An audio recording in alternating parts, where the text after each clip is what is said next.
Do'stlar, Cristiano Ronaldo terma jamoadagi faoliyatini Jahon chempionati kubogisiz yakunlaydigan bo'ldi. Ispaniyaga qarshi bo'lib o'tgan juda ham qiyin o'yinda Portugaliya 0-1 hisobda mag'lub bo'ldi. 91-daqiqada, ya'ni qo'shib berilgan daqiqada Mikel Merinoning goli evaziga Ispaniya keyingi bosqichga yo'l olyapti va Belgiya bilan o'ynaydi. Cristiano Ronaldo o'yindan oldin bergan intervyuda aytgan gaplarini yana qaytardi.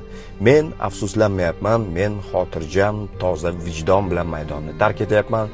Mengacha Portugaliyada hech narsa yo'q edi. Biz 3 ta kubokni qo'lga kiritdik va do'stlar, terma jamoadagi keyingi faoliyatiga ham biroz to'xtalib o'tdi. Hozircha hech narsa deya olmayman. Bu mening so'nggi mundialim bo'lgani aniq.